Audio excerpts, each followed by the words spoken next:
Hello and welcome to a Business Minute with Lily Lopez, presented by the South Florida Hispanic Chamber of Commerce. Today is a lucky day because with us is Mr. Robert Bard. Robert not only is a personal friend of so many years, but he is the president and CEO of Latina Style Inc., a beautiful magazine that dedicates all these beautiful pages of wonderful women that have excelled in different walks of life. He became the president in October of 2001 after the untimely passing of his spouse and business partner, Ana Maria Arias, who I remember very, very much and someone whom I admired for what she did as the first Latina who really started this magazine that became national. And so over the years, Robert has been able to expand the influence of the company by creating the Ana Maria Arias Entrepreneurship Awards, a national recognition program for Latina entrepreneurs, further developing the four signature programs of the company, the Latina Style Business Series. I know I was invited to that one, the one in Orlando to speak. That's the most successful ongoing business development program for Latina business owners in the nation. And the Latina Style 50 Awards and Diversity Leaders Conference, reporting on the top 50 companies for Latinas to work for in the U.S., the National Latina Symposium. I mean, I could go on and on. And I've been friends of Robert for many years and had the pleasure of attending the Miami series when he's done them in Miami. And just great to have him with us.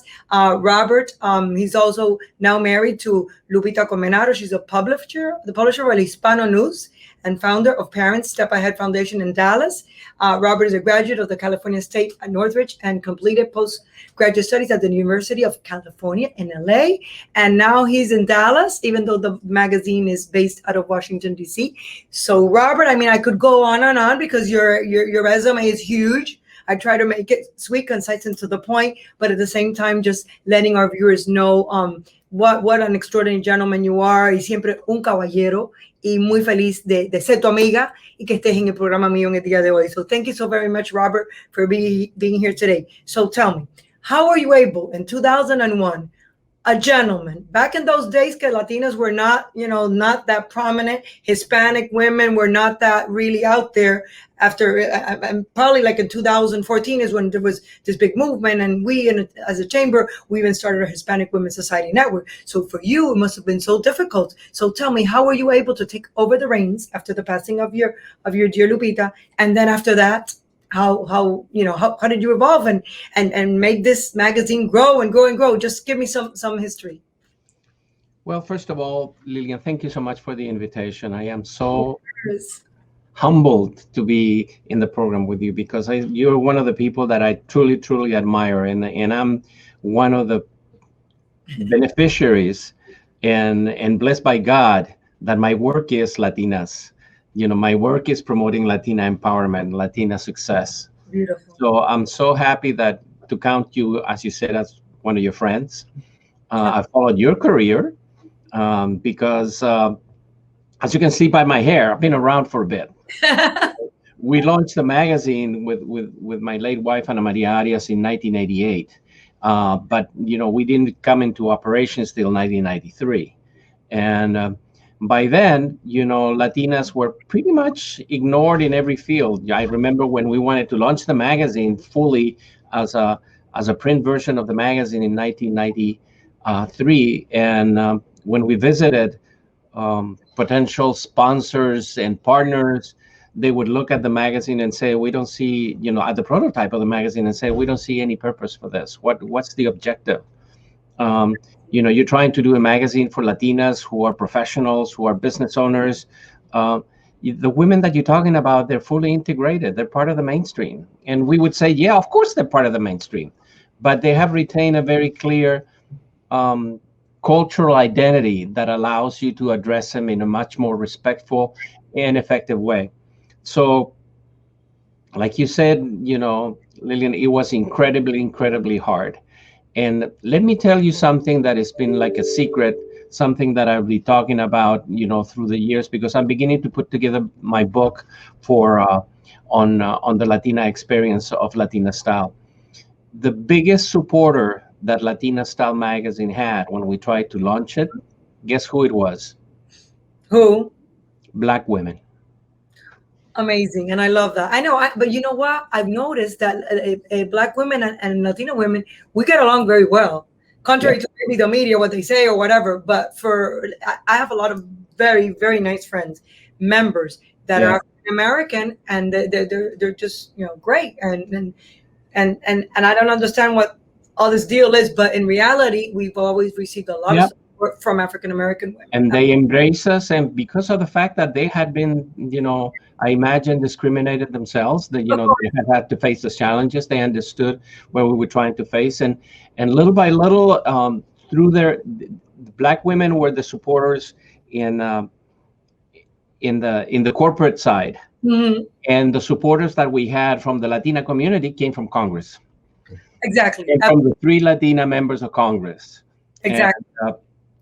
actually, behind my shoulder there, you see the cover of Latina Style, Yeah. with the incredible, the first, and you're gonna appreciate this, the first person who embraced us and said, we're gonna kick some butt, but we're gonna make this happen, was Yeah. Ileana Ros-Lehtinen. I remember. Yeah. Robert. Of course, she was the first Hispanic woman in Congress. Yeah. I remember, and you featured her absolutely. Over and over again till she retired, and we still stay in touch because she's been such an incredible champion of women empowerment. She's an inspiration. And Robert, tell me about your background. I know you were born in Chile. Is that where you're from? I was born to a military family, so I was born in Chile, and I came to the United States to go to school. Actually, I came to the United States because a whole bunch of us from Chile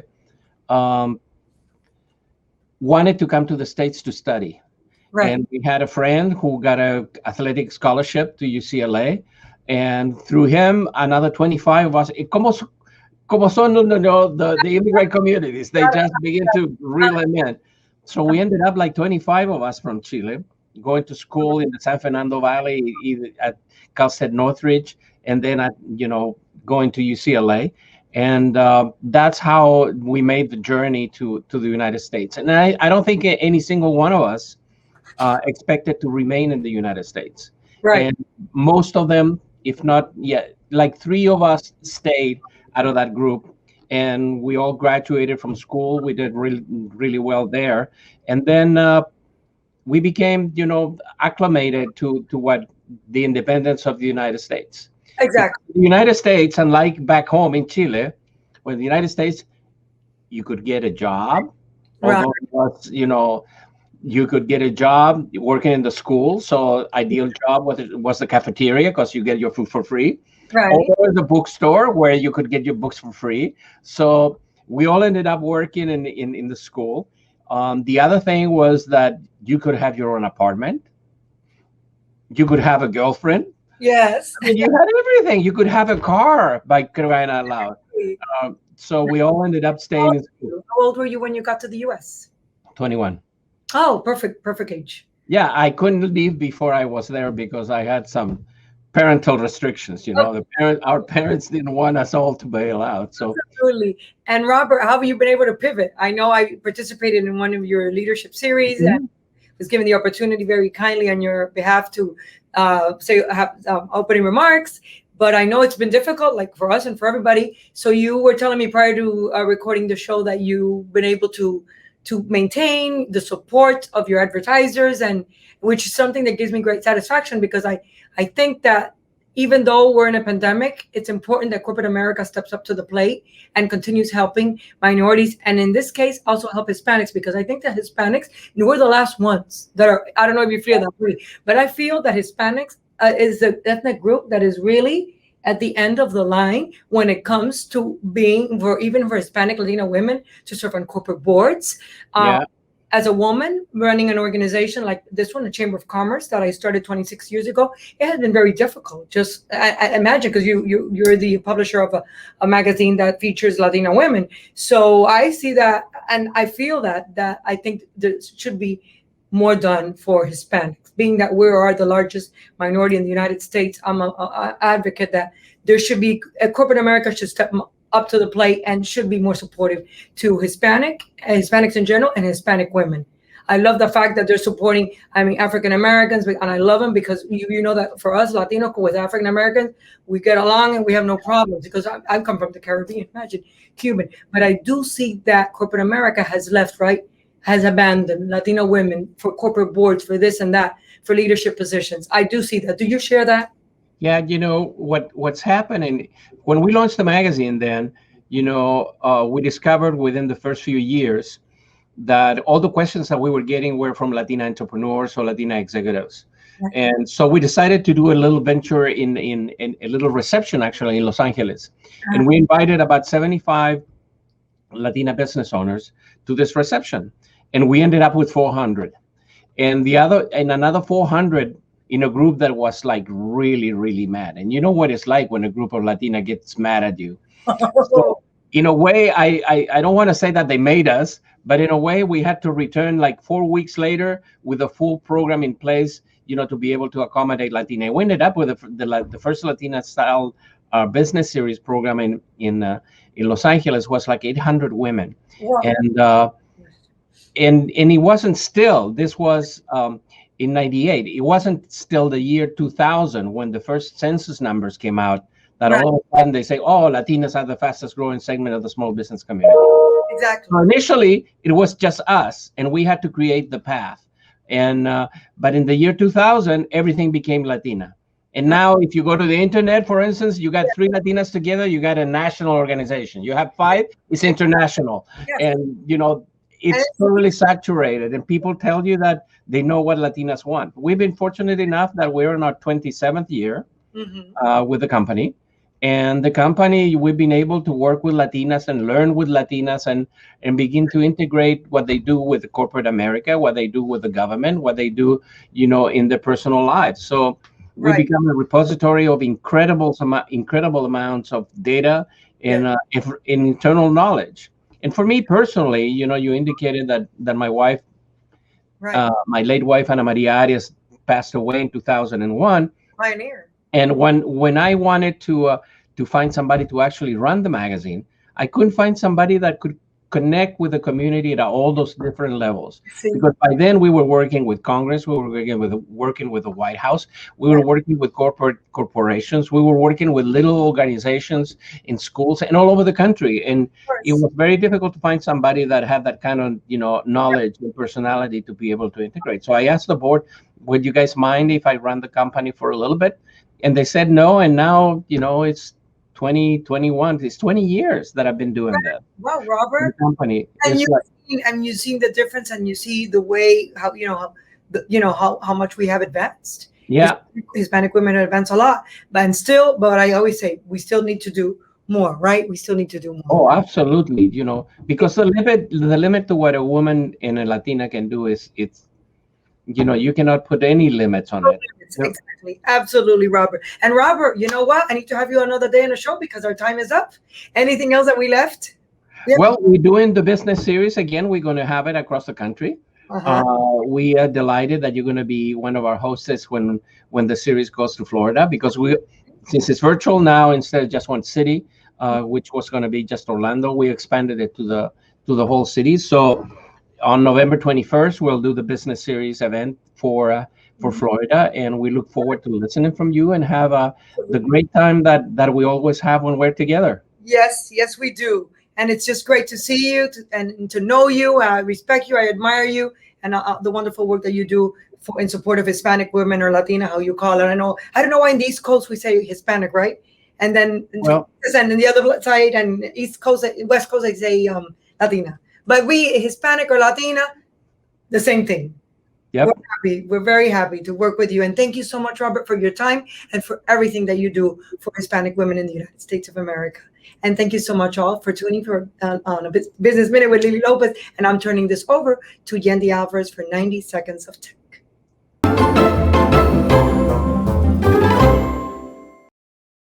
This is Yendi for 90 Seconds of Tech. Life is short and time is tight, and none of us can afford to waste it. But with so many distractions competing for our time, it's easy to fall into those traps and lose precious of hours without realizing we've done it. If you want to become the most productive version of yourself, you need to find out where your time is being spent. And I found an app for that. It's called Rescue Time. This service, which works mostly in the background, has been a favorite productivity app for PCMag.com. It gives you insight into where the minutes and hours of the day go while you're on your computer or your smartphone. A free version is more than sufficient for most people, while a somewhat pricey premium version gives them a more in-depth analysis. Rescue Time is a wonderful tool for the modern workplace and a PC Mag editor's choice. Rescue Time offers 2 tiers of service, the Lite, which is free, and the Premium, which is $9 a month, or about $72 a year. Businesses or organizations that want to use Rescue Time across a group of people will pay the same rate as premium subscribers. Make sure you check out the link listed below for more information on the Rescue Time app. This is Yendi for 90 Seconds of Tech, reminding you that time is money. I'll see you next time.